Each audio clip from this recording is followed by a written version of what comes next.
investigation to find and eliminate fraud and waste in government expenditures. Again, this is from a Harvard-Harris poll, a very legitimate pollster.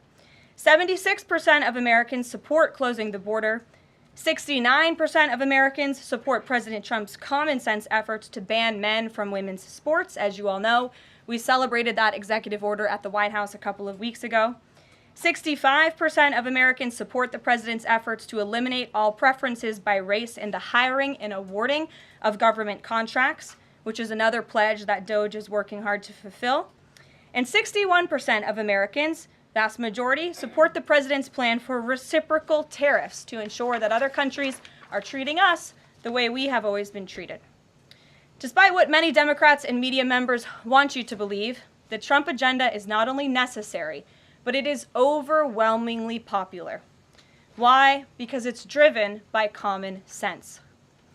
And finally, as you all saw yesterday, a federal judge denied the Associated Press's emergency motion for a temporary restraining order against myself, our Deputy Chief of Staff Taylor Budowich, and our Chief of Staff Susie Wiles for our decision to remove the Associated Press from the White House press pool for certain and special events. The judge's ruling, upholding our decision to deny the Associated Press such privileged access, reinforces the truth. And it reiterates what I said from this podium last week when that suit was filed. Asking the President of the United States questions 69% in limited spaces, such as the Oval Office and Air Force One, is a privilege that unfortunately has only been granted to a few. It is not a legal right for all. The Trump administration has already proven to be the most transparent ever, and this president, the most accessible in history. This is evidenced by President Trump's daily press conferences in the Oval Office, where he takes many questions from the journalists who have the honor and privilege of standing before the beautiful Resolute desk. The president and this entire White House are committed to ensuring the American people continue to receive this same level of historic transparency, access, and visibility. In fact, we want to double down and give even greater access to the American people. We want more outlets and new outlets to have a chance to take part in the press pool, to cover this administration's unprecedented achievements up close, front and center. As you all know, for decades, a group of DC-based journalists, the White House Correspondents Association, has long dictated which journalists get to ask questions of the President of the United States in these most intimate spaces. Not anymore. I am proud to announce that we are going to give the power back to the people who read your papers, who watch your television shows, and who listen to your radio stations. Moving forward, the White House press pool will be determined by the White House press team. Legacy outlets who have participated in the press pool for decades will still be allowed to join, fear not, but we will also be offering the privilege to well-deserving outlets who have never been allowed to share in this awesome responsibility. Just like we added a new media seat in this briefing room, legacy media outlets who have been here for years will still participate in the pool, but new voices are going to be welcomed in as well. As part of these changes, we will continue the rotation amongst the 5 major television networks to ensure the president's remarks are heard far and wide around this world. We will add additional streaming services which reach different audiences than traditional cable and broadcast. This is the ever-changing landscape of the media in the United States today. We will continue to rotate a print pooler who has the great responsibility of quickly transcribing the president's remarks and disseminating them to the rest of the world.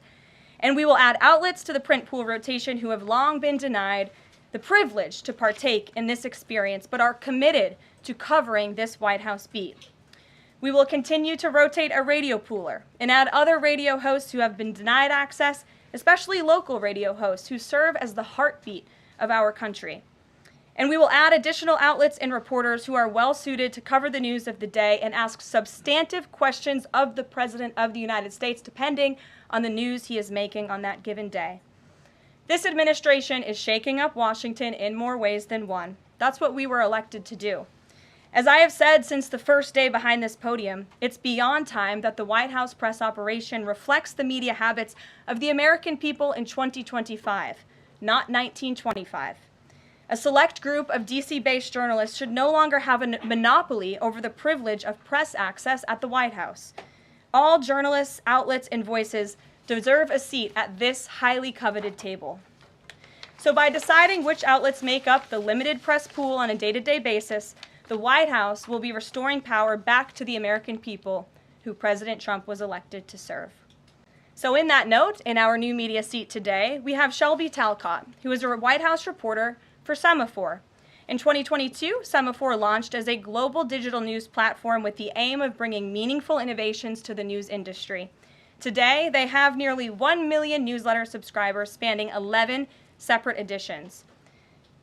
With that, Shelby, I will take your questions. Thanks, Caroline. I've got two for you. One on foreign policy. Over the weekend, the president's special missions envoy, Rick Grenell, was talking about Venezuela, and he said that the president isn't someone who wants regime change. Other administration officials have made clear that they don't see Maduro as the rightful leader. What is this administration's policy on a new government in Venezuela? I think the president has made his position on Venezuela quite clear. He stands in opposition to the Maduro regime, and Secretary Rubio has spoken on this extensively as well. And then on DOGE, last night Elon Musk said that a failure to respond a second time will result in termination. Will there be additional rounds of the "what did you do this week" email from DOGE to federal workers? And what's the guidance on the federal workers who've been instructed by their agencies not to reply? So a couple of things on this. First of all, let's just take a step back and talk about this idea. The president sent out a truth last weekend to Elon Musk saying he loves everything Elon is doing and he wants him to be even more aggressive because DOGE thus far has proven incredibly successful in making our government more efficient. And so Elon and DOGE came up with this idea. Elon has implemented this at his private companies. It has proven successful. And it's a very simple idea when you think about it. All the Office of Personnel Management is asking, all this administration is asking, President Trump is asking, is for federal workers who live off of the American taxpayer's dime to send 5 bullet points of what they have done in the previous week. That is all we are asking for. And so the Office of Personnel and Management sent out additional guidance last night. Those responses should be directed to agency leadership, and the president defers to his cabinet secretaries, who he's obviously entrusted to pursue the guidance relative to their specific workforce. And for some of the agencies that you've seen who have said, please don't send these emails, it's in their best interest for that specific agency, and the president supports that. And let me be very clear, the president and Elon, his entire cabinet are working as one unified team. And they are implementing these very common sense solutions. You're welcome. Jackie. Thank you. One follow-up on that question. So about the deadline, Alina Habba said that you have until tonight. Elon Musk said a failure to respond a second time would result in termination. So is that a real deadline? Should federal workers be looking to that guidance, or should they be looking to the agency heads? Like, what is the actual deadline? So again, the agency heads will determine the best practices for their employees at their specific agencies. Again, this was an idea that Elon come up with. DOGE worked with OPM to actually implement the idea, and the secretaries are responsible for their specific workforce. And this is true of the hirings and the firings that have taken place. And we advise federal workers, unless your agency has dictated you not to respond to this email. In fact, I can announce that we've had more than 1 million workers who have chosen to participate in this very simple task of, again, sending 5 bullet points to your direct supervisor or manager, CCing OPM. I actually participated in myself. It took me about a minute and a half to think of 5 things I did last week. I do 5 things in about 10 minutes, and all federal workers should be working at the same pace that President Trump is working and moving. We have a country to save, and we want this federal government to be responsive to the needs of the American people who re-elected this president to have historic, massive reform, and that's what the intention of this idea is. Can you clarify one thing, though? Because Elon Musk also said that a reason that they wanted this 5 things email was just to see if people are actually alive. Citing that there are some federal workers who might not even be alive. So meantime, NBC is reporting that these responses are going to go into an AI generator to evaluate whether these jobs are necessary. So is it just to see if people are actually working, or is it an effort to maybe cut some of those jobs? I have not seen that NBC News report, and I haven't heard that from DOGE or from Elon himself. Again, this is to ensure that federal workers are not ripping off American taxpayers, that they are showing up to the office, and that they are doing their jobs. That's what the American people expect, and it's a very simple task to complete. I did it myself, and I was more than happy to do it because I'm very grateful that I am serving the American people on the American taxpayers' dime. Do you think DOGE should hire a spokesperson just so that Elon Musk doesn't put out tweets that then confuse federal workers? Are my press briefings not good enough for you, Jackie? John. Caroline, thank you. In the ruling by Judge McFadden yesterday, who dismissed the lawsuit that AP brought against yourself and your team members here, President Trump, in there he said, why not just do away with the entire White House Correspondents Association along with it, because essentially they have no authority, they just usurped it. What is your reaction to that? Well, first of all, John, it's great to see you. And you are one of those individuals who has you're on a streaming platform that hundreds of thousands of people tune into every day. So it's great to see you in the briefing room.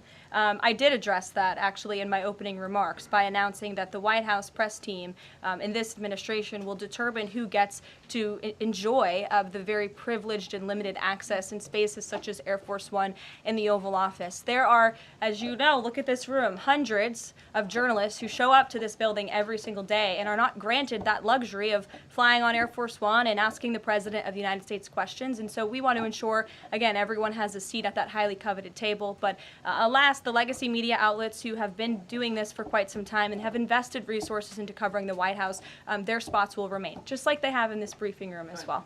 Sure. Steve. Could you give us an update on the negotiations around the Ukraine minerals deal, and when is President Zelensky going to come visit? So the president talked at length about this yesterday, the critical minerals deal with President Macron, and in the more than hour-long press conference he gave all of you in the Oval Office himself. There hasn't been significant updates since the president's remarks last night, but I will just reiterate his position. It's critical that this deal is signed. He expects President Zelensky to sign a deal. This is to recoup American tax dollars that have been funding Ukraine's national defense. And it's also great for the Ukrainian people who have been put through hell because of this war. And it will create a lasting economic partnership as Ukraine will need to rebuild their country because of this brutal war. And just to follow, is Steve Witkoff delayed his trip to the Middle East so he can concentrate on this minerals deal? I don't want to comment on Mr. Witkoff's travel plans or read anything out just for obvious reasons, but he remains very much working. That man is working around the clock to secure this deal with Russia and Ukraine alongside Secretary Rubio and Secretary Bessent, General Keith Kellogg. He's also working very hard to secure a peace deal in the Middle East as well. So God bless him, and he's working alongside the president every single day. Sure. Thanks, Caroline. The president's executive order creating DOGE called for the naming of a DOGE administrator. Who is the DOGE administrator? So the president tasked Elon Musk to oversee the DOGE effort. There are career officials and there are political appointees who are helping run DOGE on a day-to-day basis. There are also individuals who have onboarded as political appointees at every agency across the board to work alongside President Trump's cabinet to find and identify waste, fraud, and abuse, and they are working on that effort every day. So is Elon Reagan. Musk the administrator? Reagan. Thanks, Caroline. I have two for you today, one on the border wall and one on the DHS investigation. Sure. First on the border wall construction has restarted in Texas and California under contracts awarded under Trump's first term. Is the president looking to secure new contracts, and how is he defining success in terms of border wall construction this administration? The border wall is a signature promise of President Trump's campaign. He talked about it way back in 2015 and 2016, and people laughed at him for bringing up this idea. It's proven to be not only an idea that he delivered on in his first term and continues to deliver on in his second term, but it's also proven to be highly effective. In fact, we know where there were parts of President Trump's border wall built and standing under the previous administration, illegal border crossings dropped 87% where there was a border wall. So the wall is an incredible deterrent factor for illegal migrant caravans. The president is committed to the continuation of the construction of the wall. And, you know, the previous administration actually sold off the resources that the Trump administration secured to build the wall. And that's an egregious misuse of the American taxpayers' money. They just let those resources rot on the southern border. They actually sold them for pennies on the dollar. So this administration, DHS and ICE and Customs and Border Patrol and Tom Homan and all of the great people you know who are working on this effort are committed to continuing the construction of President Trump's border wall. DHS investigation into people who might be leaking within the administration. Will the White House release the names of the individuals that DHS Secretary Noem said were caught leaking details of the ICE raid? And can you share how many leakers have been caught so far and what agency they were a part of? I would defer you to DHS on the leakers that they have identified, but I know the president and this White House commend Secretary Noem for launching an internal investigation to identify those leakers because it's unacceptable for career bureaucrats who are standing in the way of the will of the American people and enacting President Trump's agenda. If they don't want to adhere to the will of the 77 million Americans who reelected President Trump, then they should go find another job. And if they continue to leak information, especially information that is critical to protecting Border Patrol agents and ICE agents who are out there doing jobs that not many people are willing to do, putting their lives on the line to protect our national security, then those individuals absolutely should be fired. And this administration is committed to finding them. Sure. Caroline, two questions for you. One related to Guantanamo Bay, the other to the White House Correspondents' Dinner. I wanted to get your response to some Washington Post reporting of the migrants who stayed over at Guantanamo Bay for the last 2 weeks. They told the Post they were rarely let outside. They were shackled and placed in what they described as cages and alleged that they were not treated as human beings. Does the White House have any response to those conditions? At Guantanamo Bay?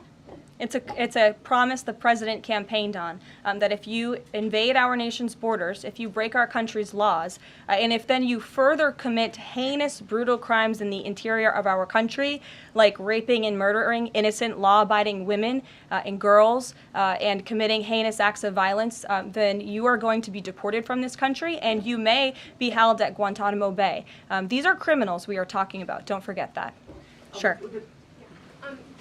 So U.S. consumer confidence fell this month the most since August of 2021. What is your message for Americans who are concerned about the impact of things such as tariffs on prices? Yeah, sure. Well, thank you for that question. It's obviously an important one. The president campaigned on reigniting the Trump economy and fixing the mess that was created by the previous administration. We know they created an economic and an inflation nightmare for the American people, and I'm not going to stand up here and lie to you like my predecessor did about the state of our economy. We understand there are people that are hurting, and this administration is wholeheartedly committed to ensuring that those individuals see relief and price reductions and tax cuts and in less regulations that are burdensome on their household and their businesses. And the president and this entire administration are focused on that every day. I can go through the very long list of economic actions this president has taken. I know you work for Bloomberg, so I'm sure you're well aware of them, but I can assure the American people that the president is very much focused on bringing down the cost of living crisis in this country that was created by the previous administration. If I could just ask a quick follow-up. Sure. Is the president planning on whipping any votes for support for the House budget vote? And if so, to whom is he making calls? I'm not aware of any calls that he has made. I did talk to the president about his position on this just before coming down here, and he said that he's made it very clear to the Hill what his priorities for a budget are. He's said it to the Speaker of the House. He said it to Leader Thune. The Senate and the House know what President Trump wants and know what the American people want. And so he expects Congress to get it done. He's looking at the proposal from the House. He will also be looking at the proposal that I believe the Senate is drafting up as well. Sure. Thank you, Caroline. I have two questions. Does the United States, sorry.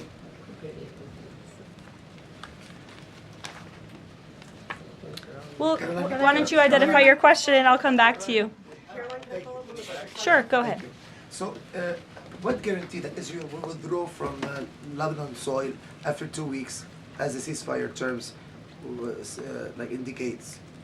I'm not sure about the guarantee that you're referring to. I can tell you that this administration remains very much engaged. We know the deadline for the Phase 1 ceasefire is imminent. So Steve Witkoff, whom I mentioned earlier, and the President's administration and his team and the President himself remain very much engaged. We want to see the ceasefire continue, and the President has made it very clear he wants to see all of the hostages who have been held in captivity in Gaza returned home. Jeff. Karoline, I was wondering if is Elon Musk going to attend the president's first cabinet meeting tomorrow? He is, as a matter of fact. I spoke to the president about that before coming down here as well. And Elon, considering he is working alongside the president and our cabinet secretaries, this entire administration will be in attendance tomorrow just to talk about DOGE's efforts and how all of the cabinet secretaries are identifying waste, fraud, and abuse at their respective agencies. We look forward to the meeting tomorrow, and I think you'll be hearing from the president and his cabinet where they're on campus tomorrow. I hope you guys are excited. Since some of those cabinet members were caught off guard by the email Nobody from was caught Saturday, off guard. A few departments said they were caught off guard. The FBI was, the DOJ was. Did anonymous sources say that, or did the cabinet secretary say that? The cabinet secretaries and others have said that they were not aware that this was happening. So I'm wondering, like, will there be a give and take tomorrow at the cabinet meeting? Is Elon Musk or the president open to any type of dialogue about who is actually in charge of the chain of command of these workers? I would reject the premise of your question, Jeff. The cabinet secretaries have not said that. I know anonymous sources, probably career bureaucrats, have leaked that to many of you in this room. But as I said at the beginning of this press conference, everybody is working as one team, and the president respects the decisions of his cabinet secretaries to tell his staff, their staff, not to respond to that email because they did so out of interests of national security, and they don't want to obviously risk confidential information. It's pretty common sense. Dasha. Musk has obviously been doing a lot of work. He's been working every day, and a lot of the time weekends. He is designated as a special government employee, which means that he can only work 130 days per year. Is the White House expecting him to limit his work to 130 days, or are you going to work around those rules? Do you want to see him extend beyond the 130 So today is February 25th, so I think we've been here about 35 days roughly. So ask me in another 100 days. Daniel. Karoline, thank you. You opened up with a major announcement from Apple, $500 billion, 20,000 jobs, doubling its advanced manufacturing fund. Yeah. What does that signal that such a global brand would make what it called its largest ever spend commitment just a month into President Trump's second term? What does that signal about his economic vision for the country? President Trump is a deal maker, and he has restored confidence in business leaders around this entire world. Apple is one of the largest companies on the face of the planet. They employ hundreds of thousands of Americans, but the president wants to see more Americans employed, more investments here in the United States of America. And this is another fulfillment of the president's campaign promises. I recall President Trump at his rallies on the campaign telling the world that if and when I am elected, America is going to be back, and we want your investments to be driven onshore. We want you to hire American workers, and you will have the lowest regulatory burden, the lowest tax cuts, and the president has already proven he's committed to slashing regulation. He's counting on Congress to implement those tax cuts. And so people are encouraged by the president's, again, as Tim Cook called it, they're bullish about American innovation because of the leadership of this president. And it's a stark contrast to the leadership of the previous administration, Joe Biden, who I don't think spent any time trying to recruit any investments or jobs here at home. Mary. We're hearing from some Republicans who are voicing concerns about how these cuts are being carried out. Congressman McCormick, a Republican from Georgia, tells us he's worried it's too rapid for real people to adapt to. And he says he's concerned that it could come off as discompassionate, in his words, that it could risk undercutting the strong message that he feels you're trying to send about the need to cut government waste. Well, I think that was one comment from one senator, and I think, as I cited in my opening remarks in the poll, the most important people are the American people, and 77% of Americans at home support a full investigation into the waste, fraud, and abuse that the federal government has been spending their tax dollars on. So that's the the people the president cares about most. And that's why we're fulfilling this pledge. And again, it should come as no secret to anybody. The president campaiged on doing this. The president yesterday said if you don't respond to this email, you will be fired or semi-fired. What does he mean by that? Again, I've been asked to answer this question 3 times now. It is semi-fired. But it's in the memo. The president again has entrusted his cabinet secretaries to oversee their workforce. That's why he nominated them to be cabinet secretaries, and so federal workers can be directed to their agency leadership. Sure.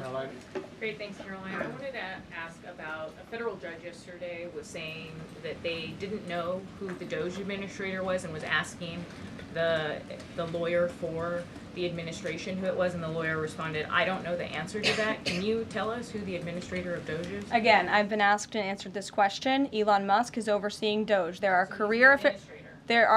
No, Elon Musk is a special government employee, which I've also been asked and have answered that question as well. There are career officials at DOGE. There are political appointees at DOGE. I'm not going to reveal the name of that individual from this podium. I'm happy to follow up and provide that to you. But we've been incredibly transparent about the way that DOGE is working. John. The Republican budget. Thanks a lot, Caroline. Since your last briefing, there have been some personnel moves that have been announced by the president, and I wanted to ask you about them. One was the president replacing the chairman of the Joint Chiefs of Staff, General C.Q. Brown Jr. What was the reason for the president naming a replacement for General Brown?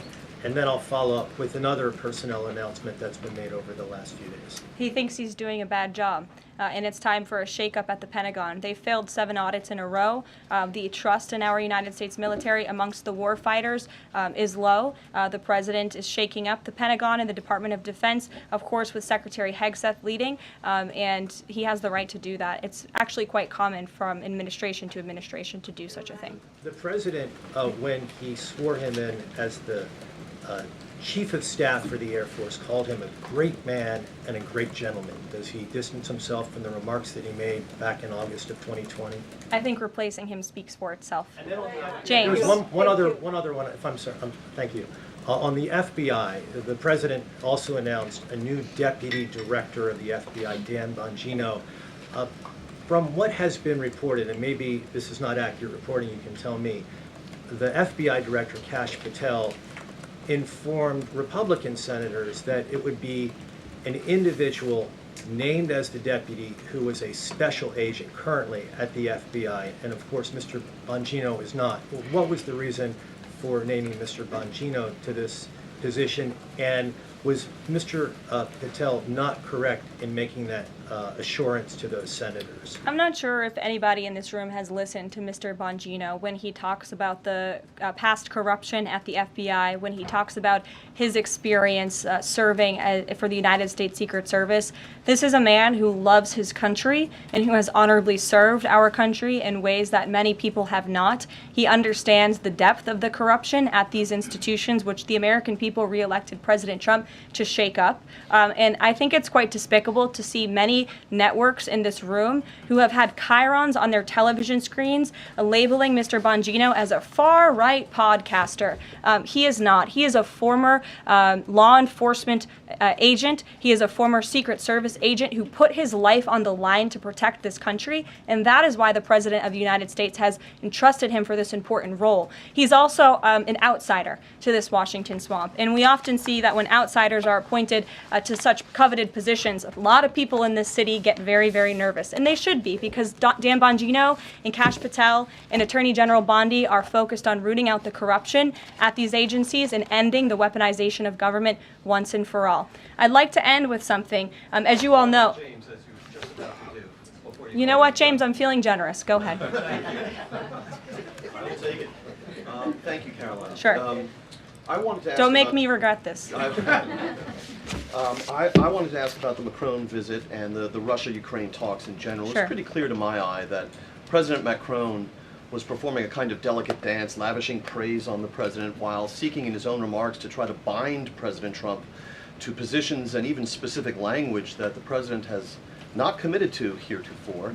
One of the most bracing comments from President Macron was when he said that the deal that President Trump is negotiating with the Russians must not be, quote, a surrender for Ukraine.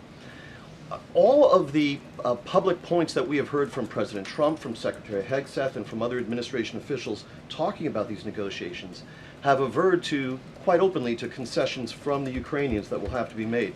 The minerals deal, the abandonment of their NATO ambitions, and other elements. So far, we have not heard any administration official suggest a single concession that the Russians should be prepared to make. And so I wonder if you could assure us, at a minimum, that this negotiation process will not be as one-sided as the Europeans seem to think it is, that in fact, President Putin will also be made to engage in some concessions to reach this deal. Well, I think the president knows how to make a deal better than anyone who has ever assumed the office of the American presidency. And in order to make a deal, you have to bring both sides to the table. And typically when you make a good deal, both sides leave that table a little bit unhappy.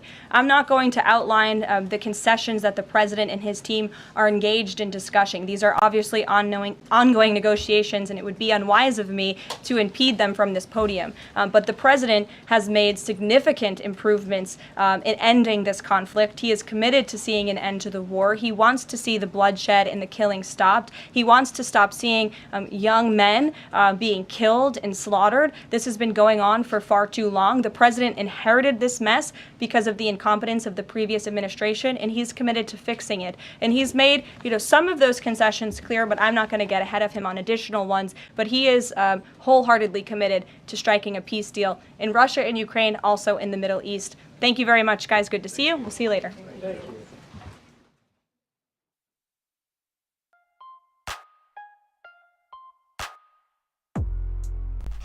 I'm not sure if they cut the mics in the White House press briefing room or if she really left them speechless. She was barking at them today. She was not having it. Holy. Well, Hooligans, I got to get the schedule together for Coffee with Hooligans. See if we can start this thing on time. But first, I'm going to drop this Linktree link in all of the chats really quick.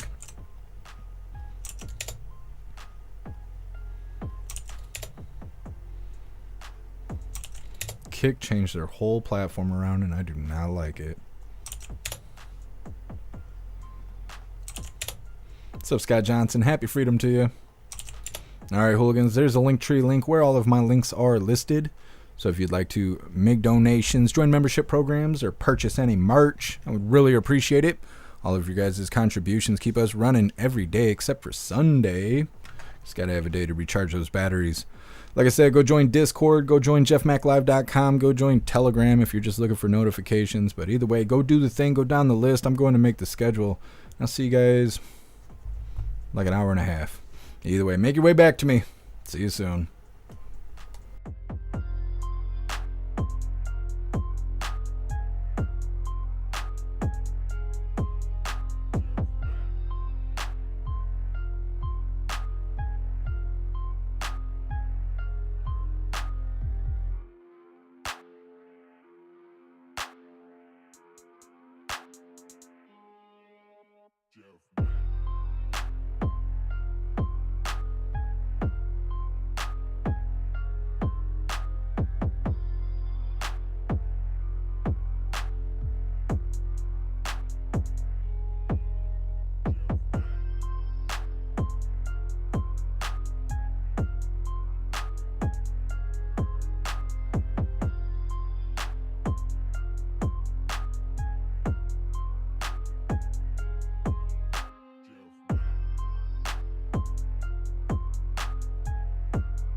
Thank you so much, Random. I really appreciate the Venmo. Thank you so much for all the support.